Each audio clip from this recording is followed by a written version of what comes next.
अनुसूचित जाति और अनुसूचित जनजातिना विद्यार्थीओनी स्कॉलरशिप बंद करता एबीवीपी द्वारा फतेहगंज विस्तारमां उग्र विरोध दर्शावी चक्काजाम करवामां आव्यो। मैनेजमेंट कोटा हेठळ प्रवेश लेनारा अनुसूचित जनजातिना विद्यार्थीओ माटेनी पोस्ट मेट्रिक शिष्यवृत्ति बंद करवाना गुजरात सरकारना परिपत्रने लईने होबाळो मची जवा पाम्यो छे। આજે ભાજપની વિદ્યાર્થી પાંખ એબીવીપીએ સરકારના આ નિર્ણય સામે વડોદરા શહેરના ફતેહગંજ વિસ્તારમાં ઉગ્ર દેખાવો કરી ચક્કાજામ કર્યો હતો। એબીવીપીનું કહેવું છે કે મેનેજમેન્ટ કોટા પરથી બેઠકો પર પ્રવેશ લેનારા વિદ્યાર્થીઓને પણ સરકારી બેઠકો પર પ્રવેશ લેનારા અનુસૂચિત જનજાતિના વિદ્યાર્થીઓની જેમ સ્કોલરશિપ મળતી હતી, પરંતુ વર્તમાન શૈક્ષણિક વર્ષ દરમિયાન સ્કોલરશિપ મળશે તેવી અપેક્ષા રાખીને મેનેજમેન્ટ કોટામાં અનુસૂચિત જનજાતિના સંખ્યાબંધ વિદ્યાર્થીઓએ પ્રવેશ લીધો હતો અને હવે તેમને સ્કોલરશિપ નહીં આપવાનો પરિપત્ર બહાર પાડવામાં આવ્યો છે, જેના કારણે આવી બેઠકો પર પ્રવેશ લેનારા વિદ્યાર્થીઓ મૂંઝવણમાં મુકાયા છે। ઘણા વિદ્યાર્થીઓ આર્થિક રીતે નબળા પરિવારોમાંથી આવે છે। સ્કોલરશિપ નહીં મળે તો તેઓ આગળ અભ્યાસ કરી શકે તેવી પરિસ્થિતિમાં નથી। આમ સરકાર 2024-25 વર્ષ માટે સ્કોલરશિપ નહીં આપવાનો નિર્ણય પાછો ખેંચે। એબીવીપીએ માંગ કરી હતી કે ગ્રાન્ટેડ કોલેજોમાં અધ્યાપકોની ધારાધોરણ પ્રમાણે ભરતી કરવામાં આવે અને આ તમામ કોલેજોને મળતી ગ્રાન્ટમાં સરકાર વધારો કરે, તેમજ બાર કાઉન્સિલ ઓફ ઇન્ડિયા સાથે ચર્ચા વિચારણા કર્યા બાદ પ્રવેશ કાર્યવાહી ફરી શરૂ કરે, જેથી વિદ્યાર્થીઓ શિક્ષણ મેળવી શકે। જો સરકાર આ બંને બાબતો પર ધ્યાન નહીં આપે તો એબીવીપી આનાથી પણ વધારે ઉગ્ર રાજ્યવ્યાપી આંદોલન શરૂ કરશે। દરમિયાન એબીવીપીના કાર્યકરોએ વિરોધ નોંધાવવા માટે કરેલા ચક્કાજામ બાદ પોલીસ સ્થળ ઉપર પહોંચી હતી। એક તબક્કે એબીવીપીના કાર્યકરોને હટાવવાની કાર્યવાહી દરમિયાન પોલીસ અને કાર્યકરો વચ્ચે ખેંચતાણ અને ધક્કામુક્કી પણ થઈ હતી। પોલીસે સંખ્યાબંધ કાર્યકરોની અટકાયત કરી અને તે બાદ વાહન વ્યવહાર પૂર્વવત થયો હતો।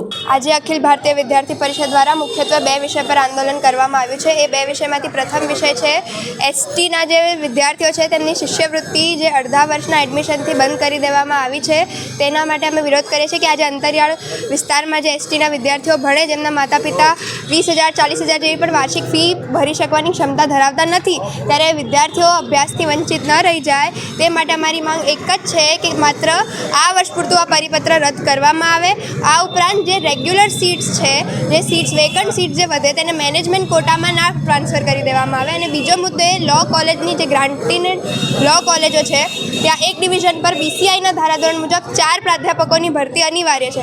આજે એ નથી થઈ રહી, એના લીધે ઘણા બધી ગ્રાન્ટેડ લો કોલેજમાં પ્રવેશ પ્રક્રિયા અટકી રહી છે। તેથી પરિષદની માંગ એ છે કે ત્વરિત ધોરણે ગ્રાન્ટેડ લો કોલેજમાં જે પ્રાધ્યાપકોની ભરતી બાકી છે તે કરવામાં આવે અને જે ગ્રાન્ટની જોગવાઈઓ છે તે વધારવામાં આવે। આ અંગે બંને વિષયો અંગે ગાંધીનગર ખાતે આવેદનપત્ર આપવામાં આવ્યું હતું, પરંતુ અમને શિક્ષણ વિભાગ તરફથી કોઈ પોઝિટિવ રિસ્પોન્સ આજે કઈ રીતના વિરોધ પ્રદર્શન કર્યું? આજે અમે રસ્તા રોકાણ આંદોલન કર્યું છે, હોળી જે આવેદનપત્ર તેની હોળી પ્રગટાવવામાં આવી છે અને ધરણા પ્રદર્શન કર્યું છે। કંઈ ને કંઈ સરકારની ભૂલ, સત્તાધીશો, યુનિવર્સિટી સત્તાધીશોની ભૂલ, પણ એબીવીપીએ રસ્તા રોકો આંદોલન કરીને આખા શહેરને બાનમાં લીધું અને લોકોને હેરાન કર્યા, વાહન ચાલકોને હેરાન કર્યા। અમારો જે લોકોને હેરાન કરવાનું અમારે કોઈ એ નથી, પરંતુ માત્ર અમે વિદ્યાર્થીઓ માટે એક લડત લડી રહ્યા છે કે શિક્ષણ વિભાગ જે છે અને જે જનજાતિ વિભાગ છે તે જાગે અને આ સ્કોલરશિપ ચાલુ કરે। શું રજૂઆત હતી? આજે ચક્કાજામની સ્થિતિ થઈ છે વિદ્યાર્થીઓ પર? હાજી, આજે અખિલ ભારતીય વિદ્યાર્થી પરિષદ દ્વારા આ ચક્કાજામ કરવામાં આવ્યો છે, કારણ કે અમારા બે મુદ્દા છે જે અમારા પ્રશ્નોનો સુઝાવ થતો નથી। અમે લોકોએ આ વિષય પર ગાંધીનગર પર બી પહેલાં આંદોલન કર્યું તો અમારા બે મેઇન વિષય એ જ છે। પહેલો વિષય એ છે કે એસટી સ્ટુડન્ટ્સ જે છે આપણા, બરાબર, એ લોકોની સ્કોલરશિપ્સ નથી અપાતી। અત્યારે એ લોકોની સ્કોલરશિપ બંધ કરી દીધી ગુજરાત ગવર્મેન્ટે, જેના લીધે એમને બહુ જ તકલીફ પડી શકે છે। અને અત્યારે આજે એસટીની બંધ થાય, પછી એસસીની બંધ થાય, પછી ઓબીસીની બંધ થાય, આટલા બધા લોકોની આપણે જે લોકોને ઓલરેડી ડિસએડવાન્ટેજ છે એમને વધુ ડિસએડવાન્ટેજ મળે છે। અને એ છાત્રોને ઓલરેડી જે ચાલતી હતી એ બંધ કરી દેવામાં આવી છે, જે ઓનગોઈંગ હતી, એના લીધે એમને ભણવામાં અને એના ડોક્યુમેન્ટ્સમાં બહુ જ અંતર પડી શકે છે। એટલે એમને જે આ નુકસાન થઈ શકે છે એના માટે અમે લોકો આ નુકસાન બંધ કરવા માટે આવ્યા છીએ। અને બીજો અમારો મુદ્દો એ છે કે ગ્રાન્ટીનેડ કોલેજીસ છે, ગવર્મેન્ટની જે લો કોલેજીસ છે, એમાં 4 પ્રાધ્યાપકો હોવા જોઈએ નિયમ અનુસાર, પરંતુ 2 જ પ્રાધ્યાપકો હોય છે અને અત્યારે બીજા લોકોની ભરતી કરવામાં આવતી નથી, જેના લીધે લો સ્ટુડન્ટ્સને બી બહુ ખાસો બધો હાનિ પહોંચી શકે છે એમના ભણતરમાં। તો અને એના લીધે એડમિશન્સ બી અટકાઈ જશે કોક વાર। તો એના લીધે અમે લોકોએ આંદોલન કરવામાં આવ્યો છે કે